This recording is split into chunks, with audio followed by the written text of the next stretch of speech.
It's always important to hear perspectives which are different from your own. First of all, maybe your perspective is wrong. Maybe your perspective is too simplistic, and you should absorb the perspective of others so that your perspective is more nuanced and you're better able to understand the complexity of the world. Because I've been more interested in the subject lately, I've been focusing on listening through audiobooks talking about the collapse, talking about peak oil, bottleneck, environmental degradation. So I read The Moral Case for Fossil Fuels, which is essentially both an anti-peak resources book and an anti, you could say global warming denialist book or whatever. A book which is in support for the expansion of fossil fuels, and a book which I would say is one of the dumbest and dishonest books I've ever read in my life. So Alex Epstein, who is the writer of this book, he's ingrained with astroturf libertarianism, and I'm not going to be objective here because this is my own channel, but he works for the astroturf version, the industry, if you will, the libertarian industrial complex, which is really, if you look into it and you get the book, Right-Wing Critics of American Conservatism, and the writer of that book itself is one of these light libertarians, right? These moderate libertarians. They always are pushing for what corporations want. They aren't necessarily pushing for what anybody really wants through libertarianism, right? They aren't pushing for the radical decentralization of power of the central government. They're only arguing for a more radical version of this free market for the benefit of the corporations which they support. And most notably, the people which are pushing this in the George Soros-esque way, and they're the boogeyman to the left, or what stands for the left in America currently, are the Koch brothers, who are one of the biggest financiers of the astroturf libertarian movement. And I'm going to say astroturf or moderate libertarian movement because these are not paleo-libertarians in the sense of what Rothbard is and what most passionate libertarians are. These are people which are not arguing anything towards what Rothbard would have advocated for. They are a huge complex of very rich people which are arguing for a very socially liberal minded brand of libertarianism, which is very, very, very pro-corporate. And I mean, I'm sorry, maybe he doesn't have that big a YouTube channel, so maybe he'll respond to this video. But I mean, he starts out the book by talking about some hypothetical discussion, and I'm sure he's had discussions like this in real life, where he goes up to a person trying to advocate for green energy, and he argues with her, and he presents his own opinion, which is that green energy is basically a scam, right? And that it's morally upright to expand the use of fossil fuels. And in this argument, the woman on the other side, who is of course very ignorant, and probably he's probably done this in real life. I mean, I've done it in real life. These people are very ignorant. They're only running forward for their cause. They don't understand their cause, and they don't understand the opposition to their cause. But whatever. She just simply asked, "Oh, do you work for the oil company?" Right? Because there's this kind of meme idea, which is that oil companies or coal companies and natural gas companies are basically like cigarette companies who are trying to deny the impact of global warming in order to support their own industry, in the sense that cigarette companies would argue in the past that tobacco wasn't a bad thing, and they would have fake scientific studies saying that tobacco was beneficial to your health. So she's saying that he's something like that. And he says, "No, I don't work for an oil company. I'm a philosopher." But then about a page or 2 pages later, or maybe even a few paragraphs later, he says, "I work for a think tank that works for the oil industry, or the energy industry, the fossil fuel industry." He works for a think tank. How is that not working for the fossil fuel industry? I don't know. And that's how this whole thing works. It's a very, very dishonest and scummy book. And you can tell when somebody's full of scum because they don't argue their points and they don't present data. And they'll try to take a moral high ground by constantly calling out perceived fallacies, right? This is the fallacy. Basically, if you call every other argument some kind of logical fallacy, then your own argument is correct, right? And what he does constantly in this entire book is he strawmans his opposition and he creates fake equivalencies. So the whole basis of this book is that he is a humanist and he views the highest good of society is to push forward the flourishing of human life. And now, that should be the highest measurement of society. Now, if that means degradation of the environment, then so be it. That's what he believes. That's what he says in the book. And he pegs environmentalists to be anyone who thinks that impact, whether good or bad, created by humans on the environment is ipso facto negative. Now, that's a massive, an immense false equivalency. It's laughable because environmentalism is the most broad, big, umbrellaed thing that there is. It's like socialism or capitalism. It's so broad a word used to describe groups that it's basically pointless. A better working definition would be people or groups which care about the well-being of the natural environment. That is the definition of environmentalism, but he creates a false equivalency and says that environmentalists are people who think that any impact that humans put on the environment, whether good or bad, for humans or for the environment, is ipso facto wrong. So he's defining anybody who's an environmentalist, and this means people who support financing green energy, people who believe in peak depletion of resources, so peak oil, peak natural gas, people who are conservationists, so moderate conservationist, right? People that are full-on anti-industrialists, like Unabombers, and population control people, they're all the same. They're all conflated together, right? And that would mean that almost everybody in the world would be a radical Unabomber, because almost everybody you'll meet on the street, right, is going to be a moderate conservationist.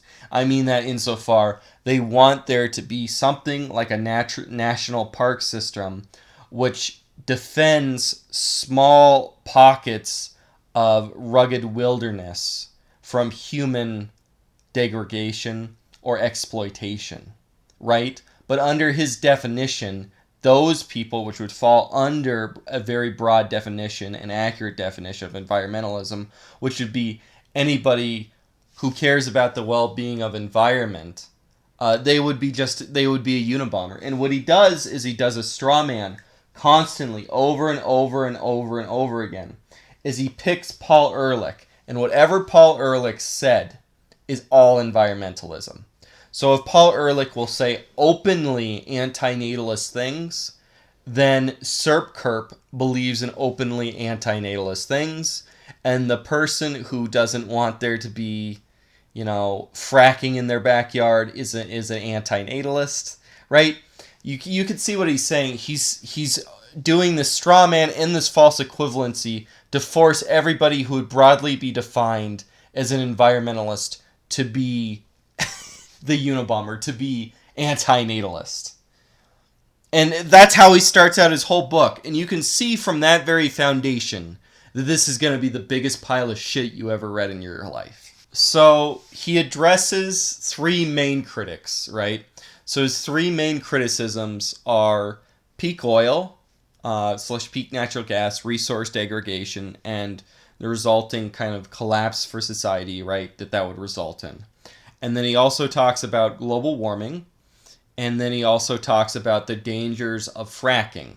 Let's start with peak oil, right, or resource degradation. He says that humanity is basically infinitely capable of innovation. He doesn't say how it's infinitely capable of innovation. In fact, he outright denies the reality of diminishing returns constantly throughout it. So he hand waves the entire basis of the concept of peak resources, because the entire basis of the concept of peak resources is predicated on the understanding of diminishing returns. The reason why peak oil is such a threat is once you go over the verge of peak oil, you'll run out of traditional oil, which is very easy to extract, and you'll see what we're moving into. And it's pretty apparent that we've probably reached peak oil in the past few years, maybe even a decade ago, just by the basis that we're moving into tar sands and we're moving into shales, right? Fracking and tar sand extraction. The reason why this is so bad is because the more energy you put in, you're expending energy to get energy, right? It's very easy to extract traditional oil fields. You're not wasting a whole bunch of energy getting that oil out. But when you move into shale fracking, you're expending an immense deal of energy getting it. The problem here is it doesn't matter how much, and even if you could innovate, because I'm a person who believes in peak human capital and dysgenics, which I personally believe it doesn't really matter because we're just going to get multicultural and fucking so stupid at a certain point that we aren't even going to be capable of innovation. But regardless of that, because eventually you run into this brick wall where you're expending more energy than you're getting. Right? To get fracking, you have to have a certain amount of scarcity in oil. The barrels of oil have to be so expensive in order for you to do fracking, because fracking is in fact a very experimental technology, which is expending lots and lots of energy. And if you keep going after more oil and more natural gas, and you have to move into things like fracking, then how much energy you're putting into it. You're wasting all this energy. And you're going to reach a certain point where the threshold of energy is more. But he never even gets into even addressing this, because he simply hand waves it away. He says that there won't be peak oil because there's still this difficult oil to find, or this difficult natural gas, or even this difficult coal. But peak coal is much longer away than peak oil and peak natural gas. He just hands it away and says, we'll innovate to get it. But here's the problem here. He dismisses green energy, and he does 3 different green energies, right? He talks about solar energy, wind-based energy, and biofuel energy. And he dismisses all of them by saying that they'll never be able to innovate to be competitive with fossil fuels. Right? So at one time he's saying that we'll infinitely be able to innovate in order to find more and more rare, out of the way, and energy inefficient fossil fuels that keep filling energy. But at the same time we'll not be able to infinitely innovate, right? And of course this infinite innovation doesn't address the basic, widely observed problem of diminishing returns. And, as I said, the problem of peak human capital. But he outright says that green energy will always be so inefficient and will never be able to innovate it, even moderate innovation despite diminishing returns, to make it as capable as fossil fuels. Right? He's ignoring his whole entire worldview, because his whole libertarian worldview is basically like humanity smart, government bad because government put restrictions on humanity's smartness. And if there was no restrictions, humanity's smartness would mean infinite growth. But it's so transparent that he's really working for these fossil fuel companies. Right? Because the same arguments non-arguments, I should say, against the concept of peak energy can be used for green energy just as well as they can be used for fossil fuels. In fact, whenever I talk about peak energy to a normie, and I talk about peak oil, they'll just say, well, green energy is the future, and we'll get to a point, we'll innovate because we believe in infinite innovation. We'll innovate to the point where it's even more capable, like solar energy is going to be more capable than coal at one point, and we'll be able to use it. And you're so fucking stupid for even believing that it won't be that capable at one time, right? He's doing the same exact thing, but he's just brushing it over and doing it for fossil fuels, and then saying that we have an infinite or nearly infinite, right? He doesn't outright say infinite, but we have hundreds to thousands of years storage because he takes up the entirety of fossil fuels as if they're completely equal in our ability to extract them and how much energy we have to do to extract them. Now, let's get to when he talks about fracking, because he uses fracking as the ultimate example of human innovation overcoming the limitations of peak oil in this case, or peak natural gas, because it's fracking and it's both oil and natural gas. So, from my understanding, the problem with fracking is it's very experimental, it's very cost inefficient, and you're wasting a lot of resources, energy, first of all, to even get to that, where you can use the energy, right? And you're using a lot of water. And what you're doing is you're drilling sideways to try and find oil, which is in an already used up traditional oil field usually. You're trying to find oil and natural gas, which is stuck in shale hard rock. And you're doing it sideways, upside down against gravity. And it's extremely cost inefficient, and you're wasting all this water to do it, and you have to process the rocks and everything once you get it, and the processing of it is very difficult. And what really scares people is because of how grotesquely this is against gravity, because you're doing this upside down at an angle, right? With very advanced with these advanced drills that can move in all kinds of weird directions. And you're doing it basically underneath underground reservoirs. And that people are afraid because it's so against the natural forces of gravity, in a way which traditional oil isn't. Traditional oil is basically popping a zit. But this is drilling underneath your water. So if there's an oil leak here, it would be an oil leak which goes into their drinking supply. And that's why they're so scared. But he doesn't even describe the process of fracking, because of the way that I just described it, it does sound scary. And you have to remember, this is very, very experimental. So remember something that was very experimental in the past that had to do with energy, right? Nuclear fission, right? And Chernobyl, right? So the Soviets didn't understand what the fuck happened at Chernobyl. When you go back and you watch the Chernobyl movie, right? They're always saying, this can't happen, this is impossible. Because it was so experimental, they didn't know what they were doing. So they had this fallacious design, but they didn't know it was fallacious at the time. So if you're talking about something that's really experimental, we don't know how it could go wrong yet. That's the problem with this. But he doesn't even address that, because in my point of view, if he even addressed that, he undermines the arguments for fracking itself, because it becomes very, very scary if you understand that we don't know how it could even go wrong yet. And that was the problem with Chernobyl. The Soviets didn't know what they did wrong at the time, and it took them months to even figure out how Chernobyl went wild. Right? It went off the scales and blew up.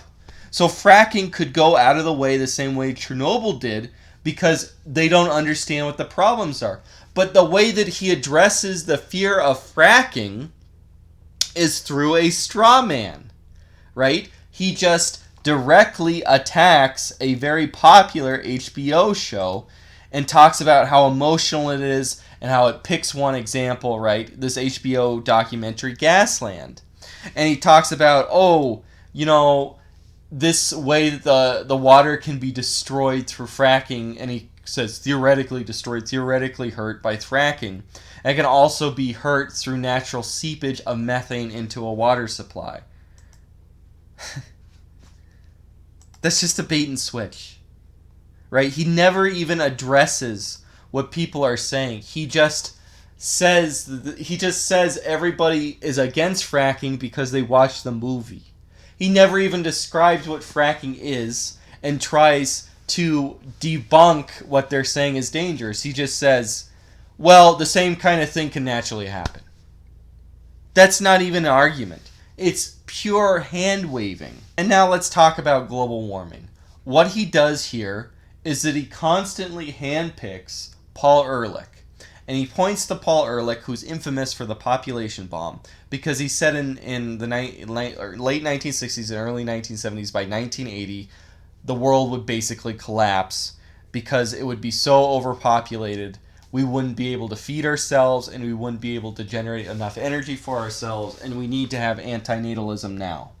And the reason that this didn't occur is because the Green Revolution occurred, the Green Revolution in agriculture, which he talks about a little bit, but he doesn't seem to understand. He never addresses the fact that some of what Paul Ehrlich was saying was right. But the problem is that Paul Ehrlich didn't take into account that we could put oil and other fossil fuels into the ground directly in the form of fertilizer, and naturally select these new crop yields to feed all these people of the population bomb. The population bomb would have actually have happened if not we found new ways of agriculture, right?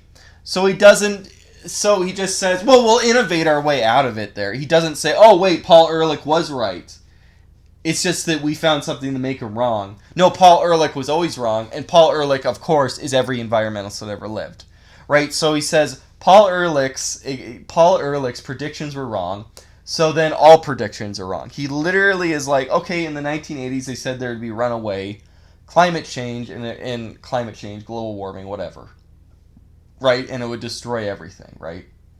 The problem is that if a model proved out wrong, that doesn't mean the processes in the model aren't happening. Basically, what he's saying is that you shouldn't take climate scientists seriously because they had predictions in the past which proved wrong. So global warming isn't real because there were predictions in the past that turned out wrong. Now, keep in mind, he's handpicking his examples of these models that turned out wrong.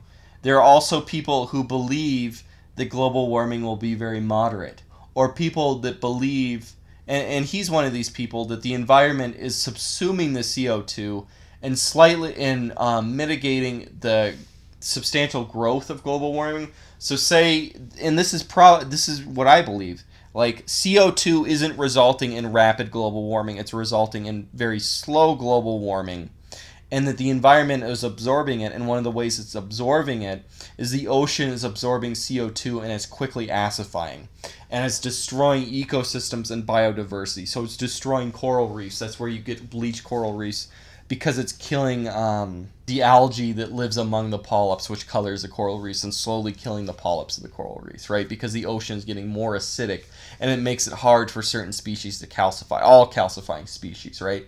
So he never addresses anything like that, the consequences of the environment, because he's human-centric, and you can't have a balance, right? You can only be human-centric. There's no such thing as moderate conservationists. There's only Unabombers and Paul Ehrlich.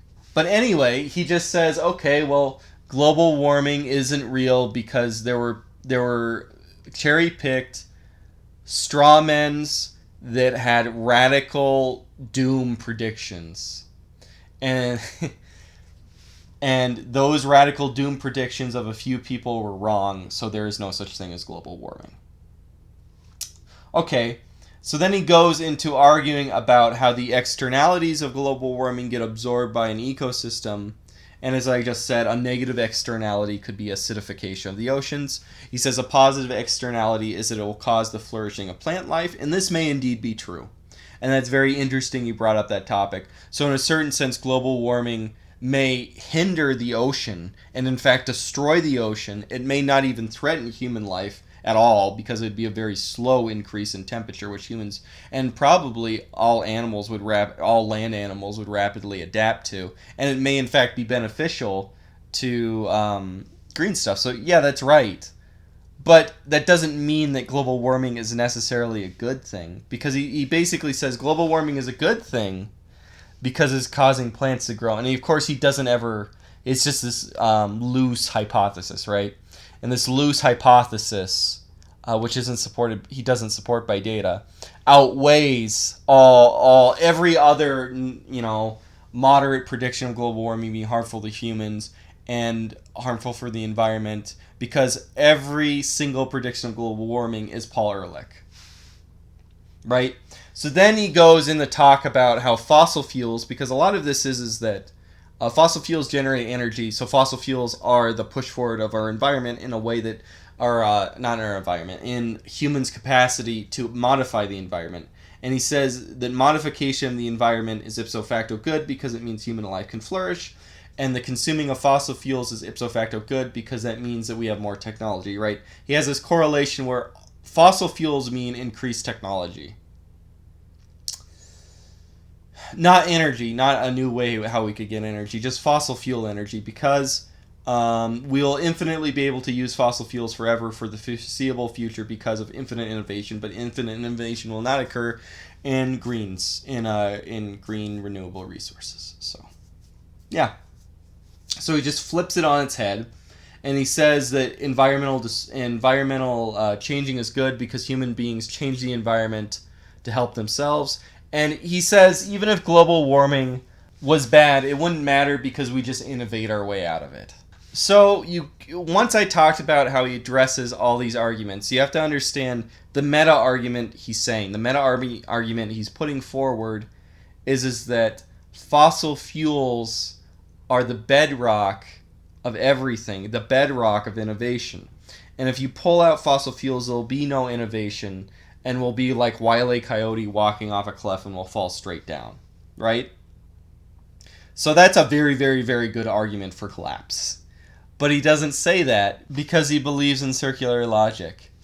Human beings will always innovate to get more fossil fuels. Fossil fuels are what leads to human innovation. Human beings will always... There is no threat of diminishing fossil fuels because human beings will innovate to find more fossil fuels. Fossil fuels are key for human innovation, and it just goes in a circle. The whole thing is a logical circle, and he never at any one point addresses any criticism. He just hand waves all criticism away.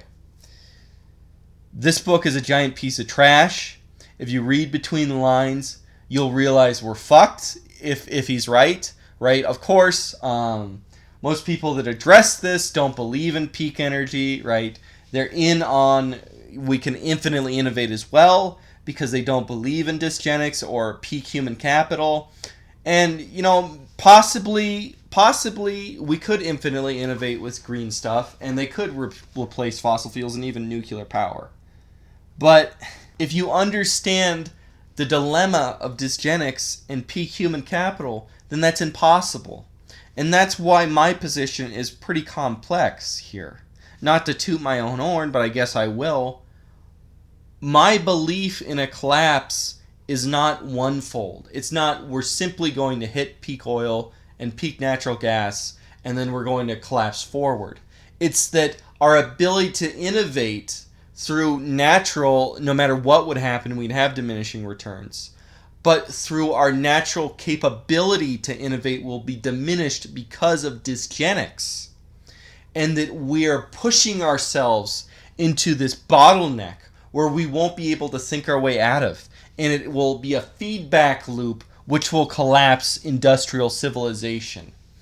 And once we fall down far enough, because yes, there's a great deal more oil, natural gas, and coal that exists, but it's very, very hard to reach that. And once we've declined beyond a certain threshold, we will no longer be capable of extracting that.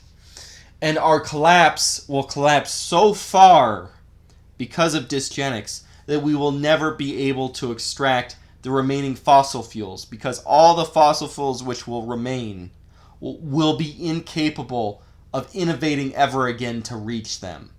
And so we will be infinitely stuck in a pre-industrial, or should I say post-industrial, society.